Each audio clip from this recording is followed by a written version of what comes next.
Hello guys, எல்லாருக்கும் வணக்கம். So இன்றைக்கி பார்த்தா நம்ம தோட்டத்தில் இருக்கிற கொய்யா மரத்தை பார்த்துருவோம். ஸோ நீங்கள் பார்த்துக்கிறதா கொய்யா மரம். ஆக்சுவலாக பார்த்திங்கன்னா இது மசாப்பிள்ளுக்கு நடுவில் முளைச்சிருக்கு. அதாவது மாடு திங்கிற பில்லுக்குது பார்த்திங்களா, அதுக்கு நடுவில் பார்த்திங்கன்னா ஊனியிருந்தா.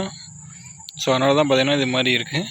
இது நாங்கள் அறுத்துருவோம். அதாவது ஒரு சைஸ் இன்னும் ஒரு 2 வாரத்தில் இன்னும் 1 வாரத்தில் இந்த பில்லு வளர்ந்ததுக்கப்புறம் இது மாதிரி பார்த்திங்கன்னா அறுத்துருவோம். அதுக்கப்புறம் பார்த்தா கொஞ்சம் கிளியராகவே தெரியும்.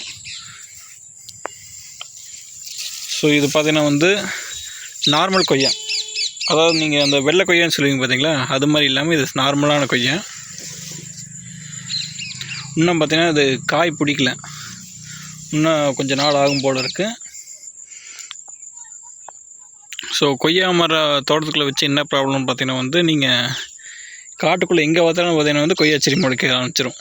ஸோ ஒரு செடி வச்சா போதும், அதை பார்த்திங்கன்னா அந்த குருவி அந்த காயை கொத்தி எல்லா பக்கம் பார்த்திங்கன்னா அதை பரப்பி விட்டுரும். ஸோ காடு ஃபுல்லாக பார்த்திங்கன்னா கொய்யா வந்துடும். ஸோ எங்களுக்கு பார்த்திங்கன்னா 1 இருக்குது, இங்கே இருக்குது பார்த்திங்களா 1. அது போக இங்கே ஒரு செடி இருக்குது பார்த்திங்களா 2. இன்னும் அப்படியே போனால் பார்த்திங்கன்னா அந்த சைடு பார்த்திங்கன்னா இன்னும் ஒரு 3 மரம் இருக்கும். ஸோ இது பார்த்திங்கன்னா பரவிட்டே இருக்குது. இதுக்கு முன்னாடி இன்னும் நிறையா செடி பார்த்திங்கன்னா சின்ன சின்னது நிறையா முளைச்சிருந்துச்சி. நாங்கள் பார்த்திங்கன்னா அப்படியே பில்லு இருக்கும்போது அதை அறுத்து வீசிடுவோம். ஏன்னா பார்த்திங்கன்னா அத்தனையும் நம்மளால் சாப்பிட முடியாது, விற்கவும் முடியாது. ஸோ அதனால் பார்த்திங்கன்னா கீழே எந்த செடி பார்த்தாலும் பார்த்திங்கன்னா அதை டக்கு டக்குன்னு அறுத்து விட்ருவோம். அது மட்டும் இல்லாமல் இந்த கொய்யாவுக்கு பார்த்திங்கன்னா நாங்கள் தனியாக எந்த கவனிப்புமே இல்லை, அதுவாக பார்த்திங்கன்னா வர்றது. மற்ற செடிக்கெலாம் பார்த்திங்கன்னா நீங்கள் தண்ணி ஊற்றி உரம் போட்டு பார்த்துட்டு இருப்பீங்க.